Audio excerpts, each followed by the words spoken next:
Hey guys, since kapapasok lang ng 2026, magka-house tour tayo bago ako bumalik ng Manila. And bago namin baguhin ang mga bagay or setup dito sa bahay. Makikita natin yan sa video na ito at ako ang mag-tutor sa inyo.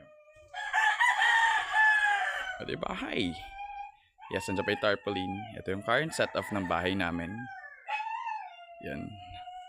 And we have bird here. May dalawang lover birds. Siyempre may chicken kami.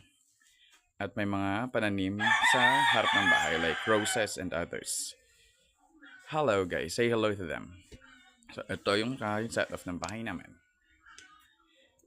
Marami kang makikita sa loob ng bahay. Well, unang-una doon is yung mga picture namin.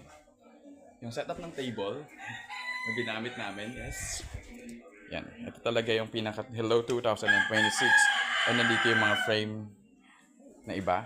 Lagyan namin dyan. At nandito yung picture ko way back 2025 New Year. And picture ng pinsan ko, syempre. Kaya setup ng bahay namin na ganyan. So yung bubong, isa yan sa mga dapat ipaayos. At dito yung mga picture namin. Syempre, pinaka-latest na picture ko is yan. Kay kuya. At sa mga pinsan ko. There. Yan. Ang current setup ng bahay namin. And we have a dirty VIP room na babaguhin pa this year. Kasama tong area na to na babaguhin this year. And we have this chicken out there. Na napakagandang chicken. Kung kilala nyo siya, yes. And hindi lang yan. Medyo maluwag ang bahay namin, kaya medyo magastos. Kaya ang gagawin namin is, unti-unti lang ang gagawin na bahay na to. And we have our kitchen. Dirty kitchen. Na ganito yung setup, guys. Yan. Such a dirty kitchen. Next vlog, may mini ref kami. And we have our small comfort room.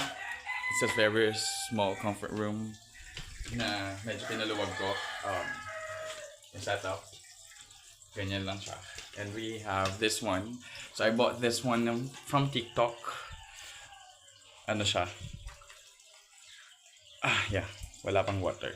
So lagay ng sabon nandyan. And this one.